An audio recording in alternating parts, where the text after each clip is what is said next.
here. Sometimes we got to be artificially close here. I put my phone on. You should be sitting on the tall one, you dummy. Well, you told me to sit on this one. You told me. I always look up to you. I look up to you. Are we both in there? Yeah.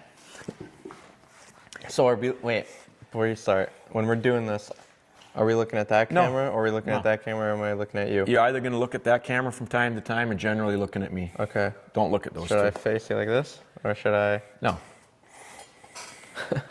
All right. I've got Nick Vilardo here.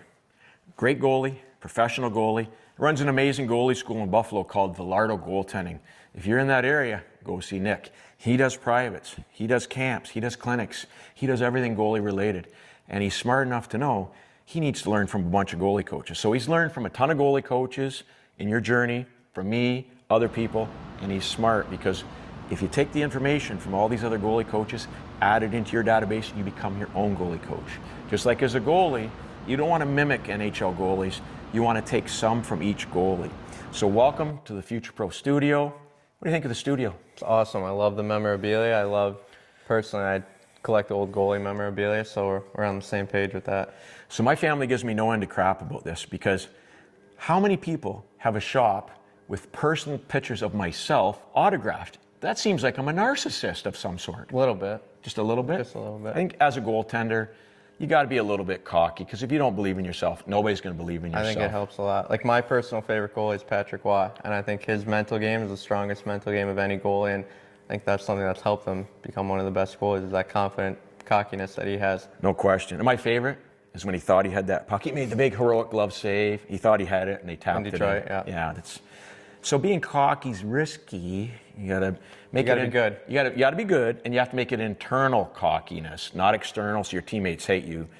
I had a little problem with that. Nick's great at confidence, but he keeps it internalized. So Nick's playing pro hockey, but let's not jump ahead to the pro hockey. Let's start with the journey. So you grew up in Buffalo. Yep. And what made you want to be a goalie? I think the equipment, I think the mass, I think basically what everyone else wanted to get in with goaltending, it was the same thing with me. I don't even really remember it. I know I started off playing as a player for I think a couple months, and I transitioned to goalie pretty quickly. Transitioned? Yeah. To a goalie? Yeah. Cool. You identify as a goalie. I identify as a goalie. I identify as an ex-goalie, an old goalie. See, the difference with me was I liked the gear, but the reason I was the goalie, I was a POS. I couldn't skate, so they put the bad kid in the net. I ended up being able to skate decently later. Doesn't really show it right now when you're on the ice trying to score. But that's, I can score on 9-year-olds, but not adults. Now, as that journey happens, you started being a goalie in Buffalo. No matter what city you're in, it's always going to be politics, nepotism. So how did you get to the higher levels of AAA and all the way up through? How did you grow your game? Who were some influences goalie coaching-wise? And how did you do that? Well, I think the main way to get through politics is just to be better than everyone else. And I know parents don't want to hear that. And I know you agree with that. You and I are on the same page as well. And for me personally, I just worked harder than everyone else. And from a young age, I was pretty good, but I didn't really know that what I wanted to do until maybe a few years into it, and then I really just dedicated my whole life to it with off-ice workouts and trying to be on the ice as often as possible. And just right from there is when I kind of knew that I wanted to do something with it. So the elephant in the room is you're not 6'4", although you're sitting on a big stool, just so you feel comfortable. I'm not this short. Big challenges with your amazing talent.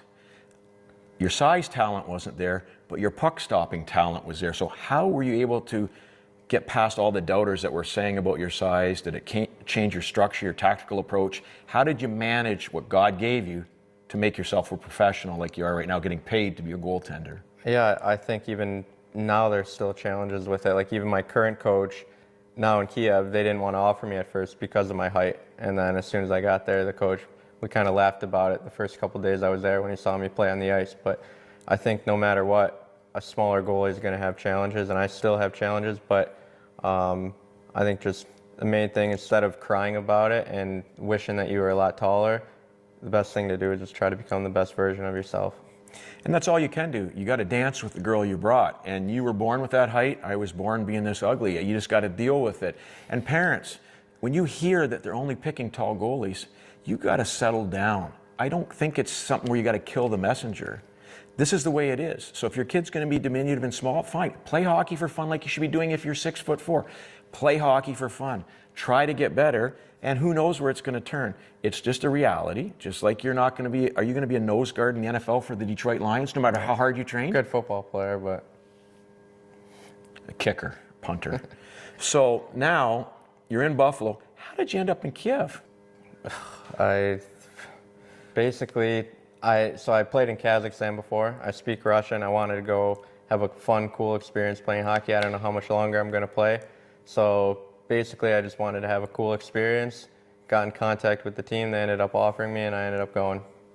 It sounds like a great idea. And as a parent, I have kids your age, and I love when my kids would go to Saudi Arabia and also to other places where there's war zones, like Kiev. So did you say something today that there's nightly bomb warnings go off, or what There's happened? air raid sirens basically every night. And so when you hear the air raid siren, you check your phone to see if it's a drone or a missile. And based on that, it determines if you go to shelter, if you stay in your apartment. So if you give up 8 goals in a game, that's bad. But if you got a drone going into your building, that's worse. A little bit worse. Now, let's go back again to your hip stuff. So you had 2 hip surgeries, Yeah. and that put you out for several years. Yeah. Why do you think your hips acted up? Was it a question of proper preparation, or was it a technical, tactical thing where we're using the RVH more, we're using wide flare butterflies, you're hypermobile in your hips? What do you think caused it? I wasn't hypermobile before. I think it was a combination of technique and not having guidance and knowing that I should be stretching, I should be doing the mobility stuff. And the combination of that plus sharp skates, I always got my skates sharpened at 1/4 inch, and I don't think that helps. I still get them sharpened at 1/4 inch, and I don't really recommend it to my goalies, especially younger ones. But I've just adapted to it, and I've learned to play that way. But I think a combination of the really sharp skates, not taking any breaks off the ice, not doing any mobility or flexibility stuff, was kind of the main reason for that. It makes a lot of sense. 1/4 inch is a very aggressive hollow. I use 3/8 of an inch. And in the NHL, sometimes they'll alter their hollow slightly depending on the type of ice. Edmonton's hard ice, they're going to go for a less hollow. Maybe you're in Florida with soft ice. So you sometimes will tweak your hollow based on the conditions of the ice that you're playing at normally. And I think, a lot of kids will spend more time on their cell phone with their daily screen use. So if you're not doing more time on your hip stretching, your groin stretching, your cardiovascular, your work as a goaltender, studying video, than you are doing online stuff, looking at Instagram stuff or goofy YouTube videos like this, you're not helping yourself. If you want to become a professional like Nick is, you got to put more time in away from the phone.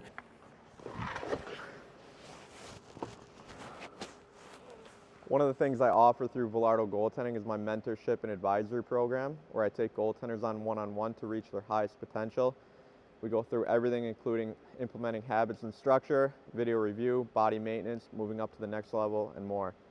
This is only available for highly motivated and dedicated individuals. So if this sounds like you, feel free to shoot me a DM on Instagram at Vilardo Goaltending, or send me an email to vilardogoaltending@gmail.com. At the NHL level, when we're scouting, an athlete's greatest ability is your availability. Bill Belichick, right? Bill Belichick. And I study Bill because he's very simple.